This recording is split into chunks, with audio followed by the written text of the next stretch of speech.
Hey everyone, and welcome to Hard Launch the podcast, the show where we talk about love, relationships, and everything in between. We're your hosts, Margot and Nick, and we're so glad you're here. Whether you're tuning in for the first time or coming back for more, thank you for joining us. Let's get into it.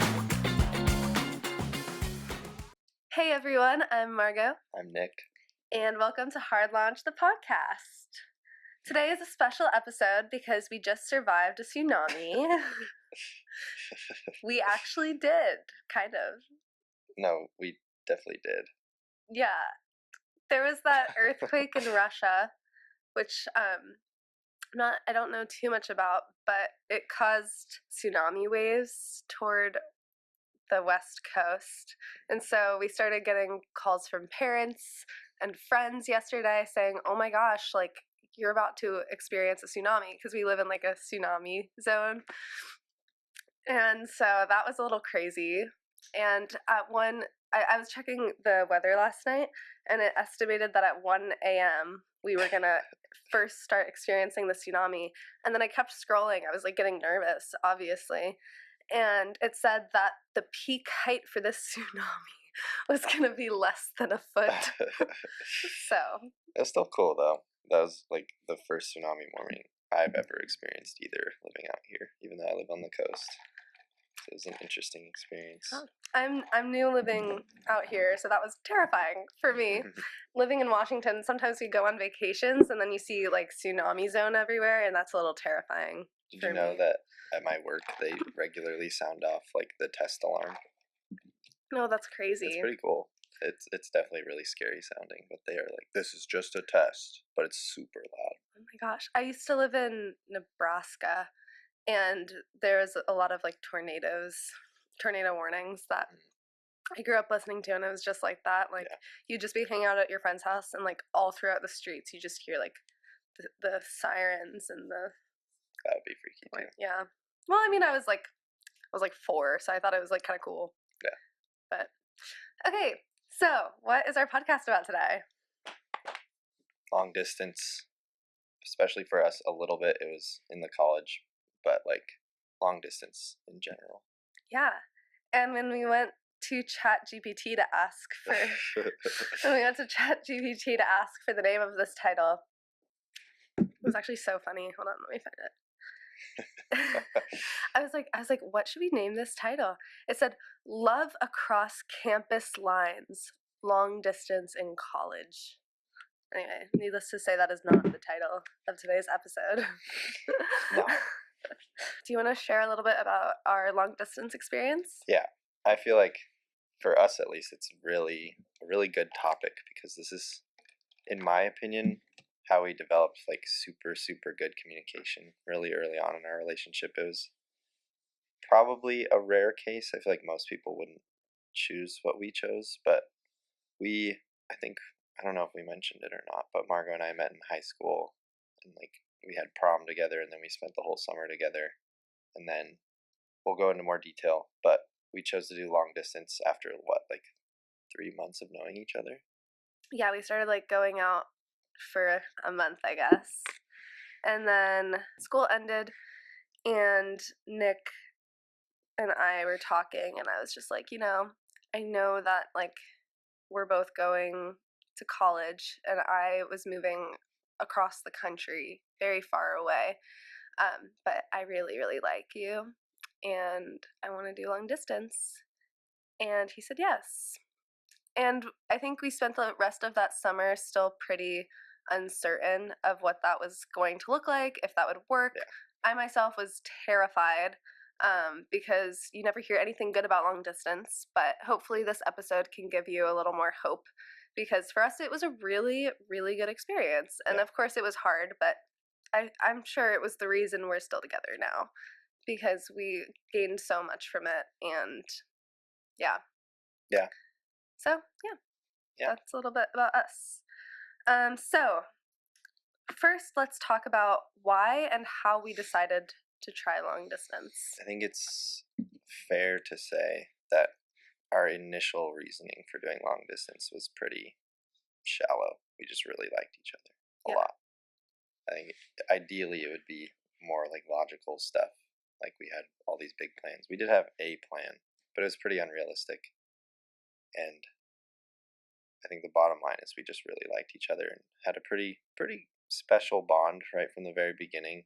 We both like Margot had just come out of a relationship not too long before, and I'd came out of like a relationship as well. So neither of us were really like looking for people at that point. But when we met each other immediately, it was just like, wow, we really like hanging out. Yeah. Yeah. And then choosing to do long distance was kind of just based off that experience for me, at least. Like for me,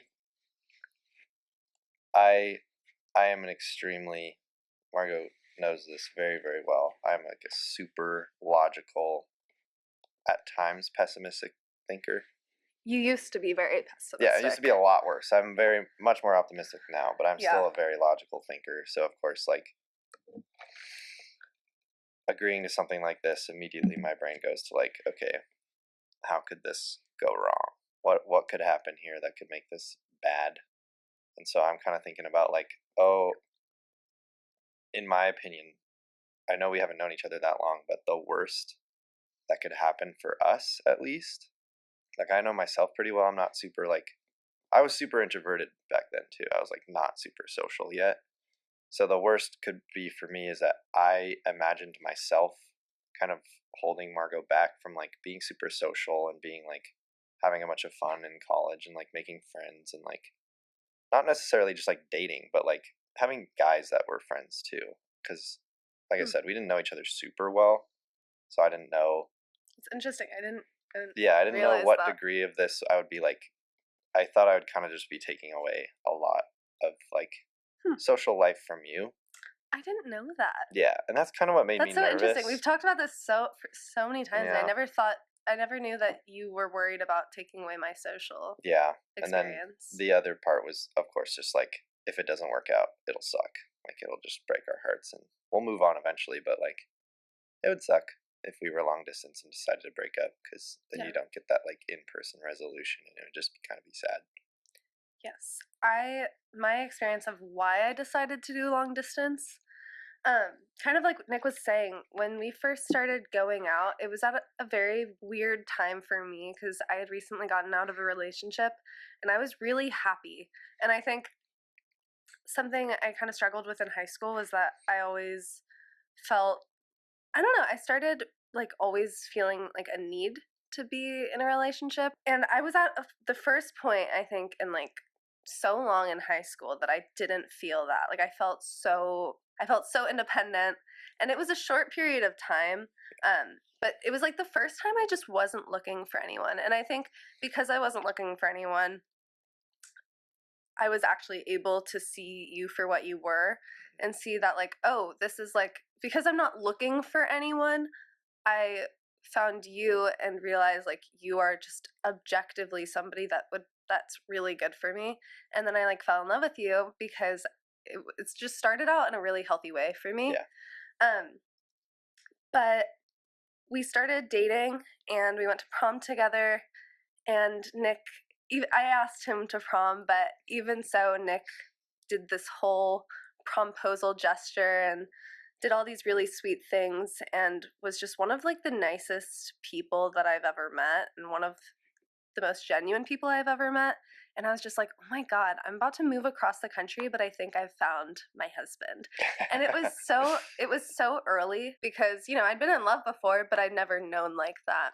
I was just so confident that this is my person, and long distance is scary, but losing him is scarier. Making that leap was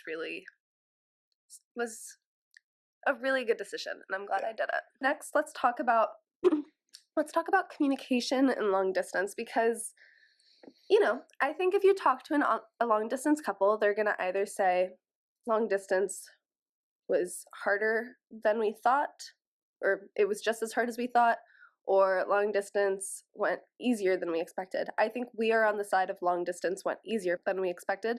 Now, it wasn't easy. It was very hard. It was not fun, but it was way easier than I expected. And I personally think that comes from having really good communication in your relationship. And that's something we were forced to do from long distance. And so let's talk about communication because I think that's pivotal to a good long distance relationship for all of you guys that are about to go to college in long distance relationships. I think good communication, at least for me in this context too, has a really specific like core. I guess it's basically how genuinely and easily you can show that you care, because like there's a difference between just calling someone for an hour and just listening to them talk and replying versus like actually caring what they have to say and actually caring how they're doing. And a lot of our calls would be like during the day, it would be like in between a passing period, Margot would be walking to another class and I'd be walking from another class, or I'd be done with class already because of the extreme time zone difference. And so maybe it was just a check-in, but I think a lot what meant a lot to me was that you just called me every time. Like you'd just be like, "Hey, I'm doing this, blah blah blah," and it'd be so small, but it was so sweet because you just called me like every moment you had. It didn't necessarily have to be like the minute you got out to the minute you went to your next class. It'd just be like a little check-in. Tell me how you're doing. Ask how I'm doing. Stuff like that. Show me that you were thinking about me. It was simple and good. Yeah, and there's definitely a balance to it because I think something that's really important to know when you're going long distance is that, you know, there's definitely a big why are we doing this? We're doing this because we both have goals. We both have career goals. Like for us, that's why we did it. We both had educational goals and we love each other and we want to be able to complete both of those at the same time. Um, I did transfer over to his school, and that was like the best decision for me. But it would have also been great if I stayed there because having those two goals simultaneously and figuring those out while being in a relationship is really important. What Nick and I did when I was like on the bus to class or something, I would give him a call and we'd talk. But also, that's not to say, like, if I was in a social setting, it's not to say I was texting or calling him the whole time. I need to be enjoying my friendships and enjoying the life that I'm building there. And so it's about finding that balance because you don't want to miss those really important college moments Yeah. because of your long distance relationship. You want to have both. Yeah. I think you saying that too brings up an important point, which is if you overdo it, you can build like a pretty anxious attachment. Yes, Like true. if I remember the first night this happened, Margot was like going out with her friends, and she had told me she was going out with her friends and she was like gonna have a good time, and it was a while, and I was like, dang, I really just haven't heard from her in a while. And like most of it, I'm sure, was like, I hope she's doing fine, like hanging out with her friends. But the other part is like she really hasn't texted in a while. So there was that very first time of like, man, I wish she would just like think about me, you know? Hmm. But like as time goes on, you realize like it's not super necessary almost. Like the precursor of like, hey, I'm gonna go hang out with friends. It's probably gonna be a while. It's kind of all you need, you know? True. Like you don't need to be checking in constantly because then you are gonna build that like, if I haven't heard from her, it's going to make me upset no matter what, because Right. that can just lead to a lot of trouble, because that can lead to things like people feeling controlled, or like feeling like you have this like toxic dynamic. That's a strong word, but it's important to, it's not necessarily a boundary, but it's like it's a trust thing. Totally. And if you know your partner well enough, you trust that they're going to be safe, and if they're not safe, they're going to tell you, or they're going to tell someone else they trust. And like it's good for them to just have a little time too, you know? Yeah. You don't need to be checking in every hour, every 20 minutes. And if you do, that's fine too. But like if there's a chunk of 6 hours where you don't, they're probably having a good time. It's a big part of long distance that you go into it and you say, maybe this is going to be really good for us because we're going to find independence in ourselves rather than having an anxious attachment. And I think that's one of the biggest benefits of long distance is that you don't start your relationship needing your partner like hand and foot. Is that a phrase? Sounds like it. It sounds like a phrase. But It sounds familiar, but I don't know. I sat there for like 3 seconds considering if that was a phrase or not. We get the right Yeah, vibe. like you though. don't you go into this relationship and you learn to not need your partner like water. Yes. And Nice. thanks. And so one of the benefits of long distance is that. And so practicing learning to feel comfortable with your partner not responding and kind of finding that ground of communication of like, it's okay if they don't respond, but they should let me know that they're going out first. Finding what works for you guys so that you learn that independence. And then it's great because then you come back together like we did, and we still are really, in my opinion, I think we're really good about balancing our lives and our relationship. Like, I have my life, you have your life. Sometimes they overlap, but we're two independent people, and I'm glad because if we didn't have that long distance experience, maybe I would have been a lot more attached or clingy, and then wouldn't have made all the memories that I've made. Yeah, that gives me another thought too, which is, of course, if you do have issues with long periods of no communication, that's where it's very important to discuss them. Yeah. Set ground rules like Facts. Like one for Margot is when I work, I often some days I will just not look at my phone all day, and that can be like a 10-hour shift. It's not something that we've fully overcome even yet, because this is something that still happens sometimes just because of extraneous situations and stuff like that. But a good example is if Margot needs to reach me, I need to be reachable. Yeah. Especially in the case of an emergency, or if she needs something, if she gets locked out of the house, or blah blah blah. So say that's one of your rules for long distance, is that you're reachable. So if Margot's out with her friends, or if I'm out with my friends and haven't texted her back in 3-4 hours, if she just wants to call and be like, hey, doing good? Yep, doing good. True. That's it. That's all you need. Or if Margot's out with her friends, I'm like, hey, you having a blast? Yes. That's it. Yeah. Or another rule could be this is, I think, one for me if we're in a foreign location. We have Vancouver really close to us, so we can go up there and sightsee, stuff like that. Is change in location if we were ever separate. But Margot only goes there if she has a group of friends, so I'm not super worried about it. But if she were to go up there with by herself, this is very random. She would never do that. I do this a lot. But if she went up there by herself in another country, crossing the I would border probably on my ask own. hey, if you're going to a new location, just let me know for safety reasons, something like that. Absolutely. Just set some rules so that you're both comfortable with something that makes you uncomfortable if it does. What did when we had those times to call and talk at the end of the day or in the middle of the day when we were not doing anything, what were our favorite things to talk about? Because emotional connection is something that's really hard to achieve long distance, but it's also really, really important, and something I think we did really well at. I will start by answering it. I'm not as into it now that we've been together for multiple years, but I loved the "what did you think of me when you first saw me" conversation, and that was my favorite conversation starter. What was yours?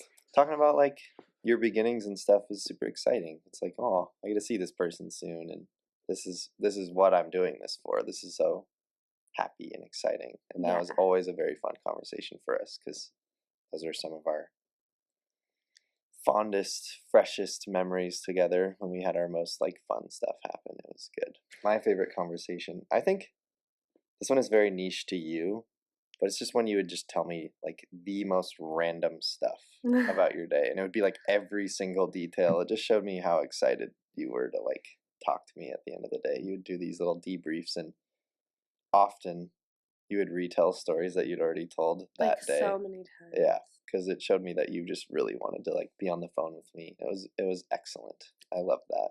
I still do that. Yep. There was also a question that I thought of that I wanted to bring up really quick. When we were first doing long distance, I was definitely a girly that listened to many podcasts trying to figure out how are we going to do this? How is this going to be successful? because I knew what I wanted. What I wanted was this ring. Just kidding. But I would look on TikTok about how to successfully be in a long distance relationship. And the biggest thing that I think I heard, and I don't know if I agree with it, is a lot. I think I kind of agree with it. I don't know. A lot of people say that you shouldn't text your partner all day, everything that's going on, because then at the end of the day, you'll have nothing to talk about. I don't know. I feel like I still texted you quite a bit and we were fine, but I don't know if I agree. okay, you agree with the format. I agree with you. Oh, okay. I also feel like it might be very personality dependent because you are very much just like a I'm going to inform you of everything person, and it's like it's kind of a very core part of your personality. It also shows that like you're just excited to tell me stuff, which is Yeah. cute. It's cute that you just like text me a little thing too, and like I was saying before, it doesn't necessarily mean that every time it spark a conversation. Yeah. And I think that's fine.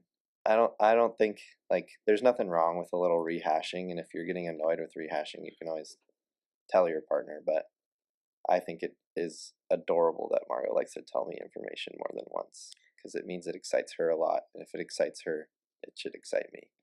Love that. I love that last part because when somebody loves you, they should like your personality and True. like who you are.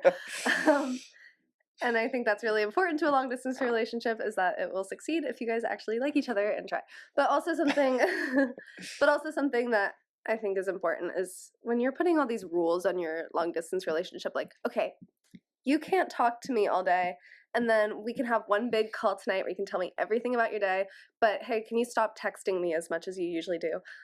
It almost feels like kind of rude. Yeah. I Like, don't know. hey babe, can you stop texting me so much throughout the day? Like, it makes our calls feel really bland and boring. Yeah, it just doesn't sound good when you say it out No, loud. it doesn't at all. I think long distance is simple. It's not about what you see on the internet. It's not even about what Nick and I are telling you right now. If you disagree with something, if your relationship disagrees with something that we're saying, don't do it. Do what's best for your relationship. And if that means texting more, texting less, either is okay, but just do what's in the best interest of you, your partner, and your relationship.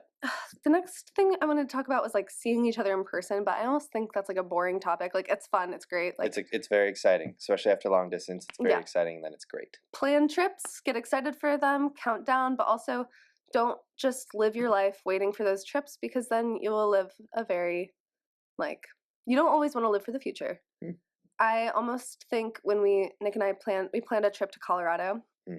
I got like $60, $70 flights to Denver from Tennessee, which was crazy. But that trip was amazing. Yeah. But I also think that leading up to it, I was really longing for that trip. And maybe I almost missed out on some things from it. I mean, it was a long time, I don't remember, but I do remember like That's a good point. yeah. Okay. So I don't think we really need to talk about that too much. Because that one's self-explanatory. Yeah.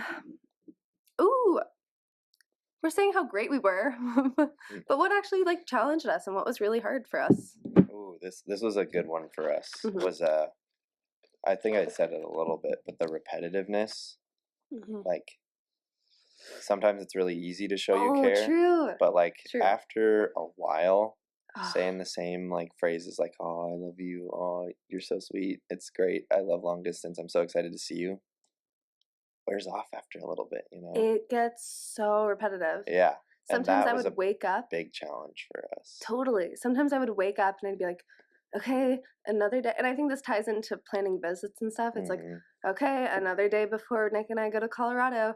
I just have to wake up and like my whole day felt like I was going through the motions because I was getting like tired of it. Like not tired of it like I wanted to stop doing it, but I was just like, this sucks. Yeah. Like I'm just bored.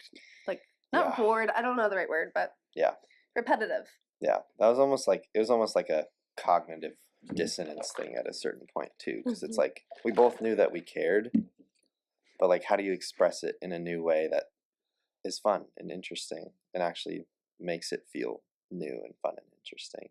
Because I know that like I was just saying, we could say the same things over and over, but they don't necessarily lose value, but they lose the value when they're received after a little while. And like Totally. when you tell each other about each other's day You're just like, every okay, he night, loves me. I get yeah, yeah. it. What's new? What's gonna change? How do we Right. like make this more fun? This is 4 years of this, and it's only Yeah. been like 3 months, and I'm already like, Sheesh. Yeah. yeah. Something really important to talk about is that Nick and I, when we went through things, we didn't just say, okay, great, and then we didn't just accept it. We were not shy to tell each other, hey, our relationship's feeling really repetitive right now. Yeah. I think some people maybe would be too nervous to say that, worried about what their partner would say. But no, we were very honest, like, hey, our relationship feels really repetitive right now. Yeah. And we were very proactive. And so I think it's about bringing that up with your partner, because maybe you guys can come up with fun ideas. Yeah. Hopefully you have a partner that is receptive to hearing feedback. Yeah. That's really important, especially in long distance. Mhm. But I think that's when you plan like a teleparty night where you watch some Nice. Netflix together, or let's both cook the same meal on FaceTime. Let's both be really embarrassing to ourselves, and let's both go to McDonald's at the same time on FaceTime and like get the same order and like talk about, like finding creative ways. And maybe that sounds really sad, but finding those things that makes your relationship feel a little newer and a little more exciting is Yeah. really great. Because again, it all comes back to showing you care. If you're willing to put in the effort to like do something new and change something up because it feels repetitive, you're showing you care. Absolutely. It's Yeah. the bottom line. I think that was our biggest challenge. Yeah. And I think getting through that was just about communication. I mean, not all of our conversations were easy ones. Not all of them were like, I'm feeling so motivated to get through long distance. Like, of course not. We weren't always feeling that motivated. But holding that inside is not going to help anybody. Nope. Give me your top 3 pieces of advice for couples who are about to go long distance. Ooh, about to. It's definitely difficult because you haven't started it yet. But what I was saying about some ground rules about like communication, like maybe I think a good one always is being reachable. Yes. Like True. it's one thing if you're like letting your partner know, hey, I'm not going to be reachable. This is where I'll be. That's fine. But like being reachable is good because then it feels like you're not being like totally cut off from communication, especially when you need something. But yeah, come up with some good, healthy rules. Like if you aren't a super communicative couple, maybe just be like, hey, let's check in at least once a day. Yeah. Before bed or something. Or like let's call before we go to sleep. Just little something that you guys can have every day. Trying your best to talk about what you might need over long distance before it happens is good because then you're Planning. having the conversation and you're really thinking about it. Mhm. Sometimes just diving into it is hard because then you're like, oh sheesh, like do I have what it takes to like bring this up, or like Right. can I talk about this without sounding crazy or whatever. Just like communication always comes back to that. Like Margo was saying, like if you're having a hard thought, it's okay if you don't necessarily bring it up the very first time you have it, because I can understand that can be hard, but like bring it up. If your partner is the right one, they may respond with anger, but eventually they'll respond by hearing you. They might not have to understand right away either, but it's about hearing you and having the conversation. So just bring it up. Totally. Because if you don't bring it up, you either break up because neither one of you tried to bring it up, or you break up because you're like, I had all these emotions and I never said anything. Right. So bring it up. Because then also you get the two alternatives of if you bring it up and they hate it, you break up with this person, they probably weren't worth it. But if you bring it up and you have the conversation, if it's good or bad, you have it and then you figure it out. So bring up what's hard. My top tips. First, try out new things. Don't just, it's fun to call your partner and say, I'm feeling this way. What can we do about it? And just come up with tons of different ideas to try out. And if they don't work, try some new things. 2, make sure that you are reaching the goals that you set out to do. Yeah. And that you have a partner that is encouraging you to meet those goals and not holding you back from True. what you're doing. And if they are, make sure that you talk about it. Mhm. 3, make sure that you use that time to work on something good.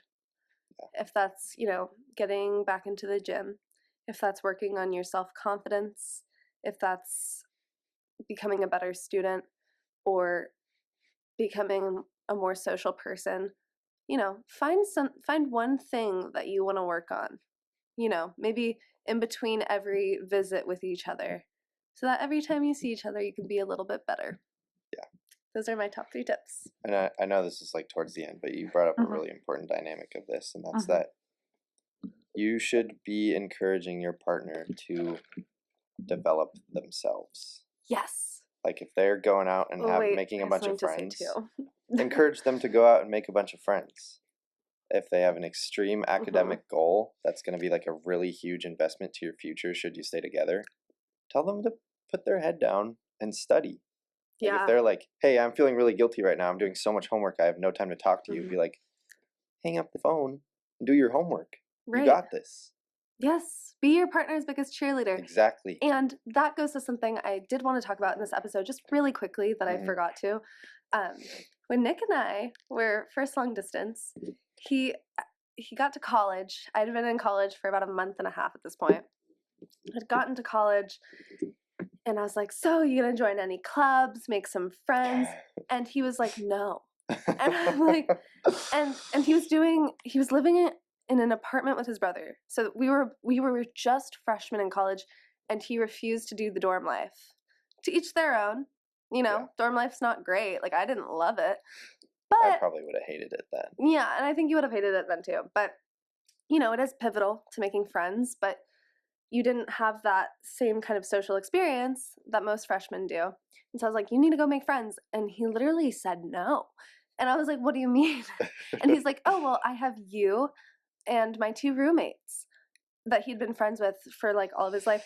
And I'm like, dude, I literally I'm your phone. Yeah. Like, I'm not like anybody in your life. I'm like, you need to make friends. He was just very like kind of more antisocial at this point. And so it took us a long time, but now, like, because I didn't just accept that and say, oh, that's who he is, like, he'll just feel really lonely in college and not find any, like, personal growth socially. Like, Yeah. rather than saying that, I always said, no, you really need to make some new friends. This is a pivotal time of your life, and these years are so important, and you need to go out and find these friends. And now he is way more extroverted than me. So There you go. being honest, being your partner's cheerleader, not just accepting the when they're holding themselves back, especially long distance. Yeah.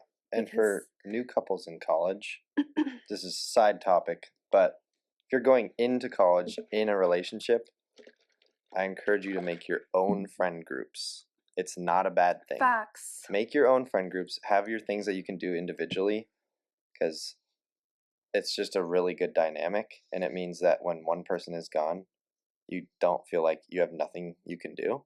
You have your True. own friends, you have your own life, and that makes it way easier to grow together separately. Yeah, and of course, like, there's the situation where you're in a friend group and then you meet somebody within that friend group, and this might not even be like long distance. This is just like for college relationships in general. Like, Yeah. your friend group is with that person, Mhm. but just make sure that even if that's the case, make sure that you still foster your closer friendships. And Nick and I have my friend group. I have my business fraternity, and like the my friends in that. And Nick has his friend group. And so we have 2 like very different friend groups, but they're also like kind of friends with each other, and like he'll still hang out with mine and I'll still hang out with his. So we both have these separate lives that give us a little bit of, I don't know how to say it, like, individuality a little bit, Mhm. but we also are like still able to healthily like merge them too. Yeah. And not to say that this is going to happen, but if you do break up with your partner, like, you're not Totally alone. stranded. I think this was a really good episode, and That I'm was glad good. we chose to do this. We weren't really sure what we should make today's episode on, so Yeah. It was either this or the relationship cycle, which we might do soon. the relationship cycle for me, just a little teaser, was pivotal for me getting out of being like anxiously attached in my relationship. So we definitely want to go into that later. Yeah, it's a big one for long-term relationships. Yeah, especially long distance. Yes. I'm glad that we can make this podcast for you guys. And of course, please say in the comments any questions that you have for us. I think something we want to start doing in our podcast at the beginning is maybe answering a couple of questions. So Sure. please, please, please put some questions in the comments and we'd love to answer them for you guys. Yeah. All right. Bye, everyone. Okay.